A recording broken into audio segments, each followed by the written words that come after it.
Coming up on today's show, we are breaking down some of the latest news and rumors out there surrounding the Crimson Tide, including a Paul Finebaum take about the Florida State loss that, I'll be honest, I actually kind of agree with Paul Finebaum on this one. So we'll talk about that here on the back half of today's show. Before we get into all of that, though, I want to hear from you guys down in the comment section, actually at the pinned comment of today's video.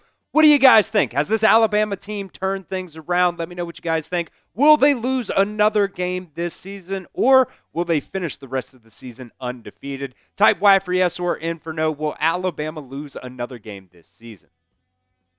All right, during yesterday's SEC teleconference, Kalen DeBoer gave us an update on some of these injuries before the Wisconsin game. Ryan Williams going to be set to play in this game against Wisconsin. Obviously, he suffered that concussion during the Florida State game.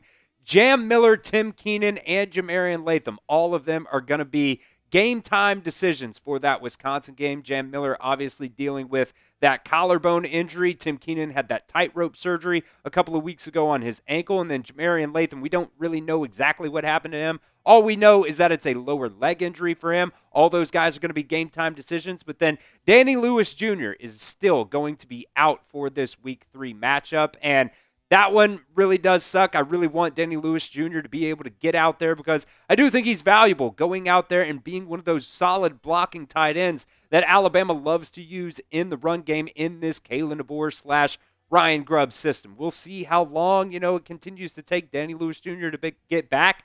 Kalen DeBoer said that, he's still, getting there was all he really said about Danny Lewis Jr. So those are the injuries that we need to monitor before this Week 3 matchup against Wisconsin coming up. And then Kalen DeBoer gave us another update as well on Bubba Hampton. This one I didn't really see coming. Apparently, Bubba Hampton is no longer with the team, unfortunately. He was battling through some injuries back during the springtime, but Kalen DeBoer didn't really get into any kind of specifics on Bubba Hampton. I really hope everything's okay with him, on every front. It really sucks that, he's not with the team anymore. With this wide receiver room that he was in, he was probably pretty low on the depth chart. But, at the end of the day, just hope everything's okay with Bubba Hampton, his family, and everything like that. But that was an update that Kalen DeBoer gave us yesterday, that he hasn't actually been with the team since early fall camp. And as of right now, he's no longer listed on Alabama's roster. All right, let's get in now to some of these weekend visitors that'll be on campus for this game. Alabama's expected to have at least 5 commits on campus for this Wisconsin game, reported by both On3 and 247 Sports. And, these guys, as of right now, the list from these two different websites, these guys are expected to be on campus, which means that, there's a possibility that things could change. Maybe somebody decides not to show up, something happens, or maybe somebody who wasn't supposed to show up does show up. So these were kind of some of the, similar names, both reported by On3 and 247 Sports. Let's start here with the 2 5-stars for Alabama's 2026 recruiting class. Jorden Edmonds and E.J. Crowell will both be on campus this weekend. And, it's kind of weird what happened with E.J. Crowell at the beginning of the season. He actually got suspended for the first game of the season. I don't really know exactly what happened. There was some stuff with, maybe he borrowed somebody's car. It was supposed to be a gift or something like that. I don't really know. High school football in Alabama still got some weird NIL rules that, a lot of other states are kind of doing away with at this point. But since that, one game that he missed, he's now played in 3 games. He's been really damn good. 3 games, he's had 23 carries, 361 yards. He's averaging over 120 yards per game and also has 4 touchdowns so far on the season. So, apparently that suspension could have been a little bit longer, but, the school decided, we'll just take the 1-game suspension so it doesn't actually turn into a multi-game suspension for him. So, it's all in the past. No, it doesn't really matter at the end of the day. E.J. Crowell and Jorden Edmonds, the 2 5-stars, are both going to be on campus for the Crimson Tide this weekend. So I want to hear from you guys. Who is your favorite commit in Alabama's 2026 recruiting class right now? Let me know what you guys think down in the comment section of today's show. Another player that's going to be on campus this weekend, another commit anyways, is Jah-Marien Johnson. It's kind of interesting to me that Jah-Marien Johnson actually has gone down a little bit in the rankings here, and I think it's kind of crazy because this dude flies around the football field. I think he is super, super underrated, and it kind of sucks sometimes, with high school football stats. You can't really find these guys' stats throughout the season. That's kind of how it is here with Jah-Marien Johnson. I had to go to his Twitter page, and the only week stats that I could find was week 1 against Gadsden City. He had 3 tackles in that game, 3 sacks for him as well, and 5 hurries. I think, putting this guy in this Kane Womack system, if Kane Womack is still going to be the defensive coach by the time he gets some playing time here, I think he's going to fit in well at that bandit position, whether that was, kind of Jah-Marien Latham's role last year. I think he's going to be a wrecking ball in that defense. 2 more commits here. Chris Booker and Zay Hall are both expected to be on campus as well. Chris Booker actually has gone up a lot in the rankings since he first committed to Alabama. Zay Hall, one of those lower-ranked guys, but, right there in Hillcrest, Tuscaloosa, he is a hometown guy. There was some, kind of up in the air about whether or not Zay Hall was actually going to be able to make it to the game. But like I said, he's right there in Tuscaloosa. So I would assume that Zay Hall is going to end up making it there on campus, for this weekend's slate of games.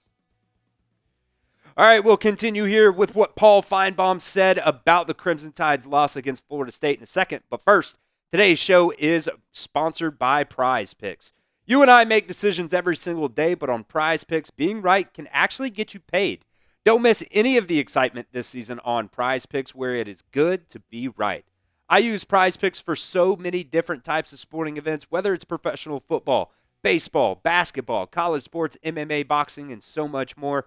PrizePicks is a ton of fun, and if you guys know ball, you can win real money all season long on PrizePicks. This is what we got cooked up for the professional football slate of games this weekend. Lamar Jackson going with a more than on him for the rushing yards, 48.5. Justin Fields going with a more than rushing yards, 46.5. And then this one right here is the freebie. Make sure you guys get that into your PrizePicks lineups. It is the max discount. Travis Kelce was his stat projection was 47.5. Now it is only down to a half receiving yards. So make sure you guys get those max discounts into your PrizePicks lineups. And then you also have Bijan Robinson going with the less than on him for 70.5 rushing yards. PrizePicks is super simple to play. You just pick more or less on 2 to 6 player stat projections. And if you get your picks right, you can cash in and win up to 2,000 times your cash today. That is the power play, but PrizePicks also invented the flex play, which means you guys can still cash out on your lineups if they are not perfect. You can double your money, even if one of your picks does not hit.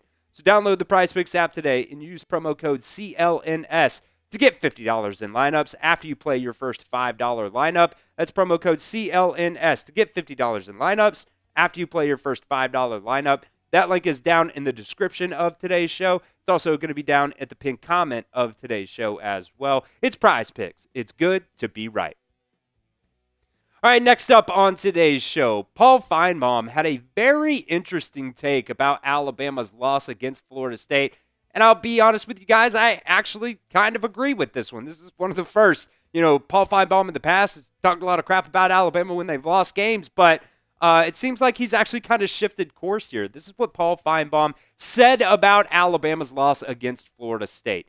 He said, the Georgia game corrects everything one way or another. I thought the ULM game, for an off-brand game, did Alabama a lot of good. It just gave reason to believe, and sometimes fan bases need that. I feel like the Alabama fan base has come a long way back since that week 1 game. It can kind of yin and yang at oftentimes. And I think this is a game that nobody is looking at like what we would have maybe with Ron Dane, running in the backfield for Wisconsin. But I do think that it will matter because it's a Big Ten game. So I expect Alabama to play well. And for me, I can't really understand the performance for the first week, but it really doesn't matter anymore. So we'll get into my take on that here in just a second. But I want to hear from you. What is your one-word reaction to that take from Paul Finebaum about the Florida State loss for the Crimson Tide. Let me know what you guys think. Get creative down in the comments section. What is your one-word reaction to that Paul Finebaum take about Alabama's first loss of the season against Florida State? So my one-word reaction is this. I think it's correct. If Alabama really is riding the ship, the Florida State game won't matter at all by the end of the season. You guys remember last year, Notre Dame lost to Northern Illinois in Week 2 at home last season. That was an embarrassing game for Notre Dame. There were calls back then as well for Marcus Freeman to lose his job. But guess what? They went on a run, and they were actually able to make it to the national championship game. Now, there is a caveat here. Alabama's schedule is way harder than that Notre Dame schedule last year. But Alabama, I think, has the talent to go on a run. They just have to lock in on a week-to-week basis, and their schedule is brutal. Right now, including this week against Wisconsin, Alabama will play 3 more teams that are not ranked inside the top 25. Yes, you heard me right. The rest of the season, they only play 3 more teams that are not ranked inside the top 25 for the AP poll. Wisconsin, Vanderbilt, and Eastern Illinois. That's it. It's not going to be easy if Alabama's able to do this. But if they are able to pull this thing off, and let's just say they lose one more game this season, they end up going 10-2. I think you still make the playoffs at the end of the day. You remember last year, when we lost that Tennessee game, that was the second loss of the season. We were saying at that point, if Alabama just does what they need to do and they go undefeated the rest of the year, you still would have made the playoffs. But unfortunately, you go to Oklahoma and you lose that game. So, by the end of the season, if Alabama goes on a run, that loss against Florida State won't matter one bit.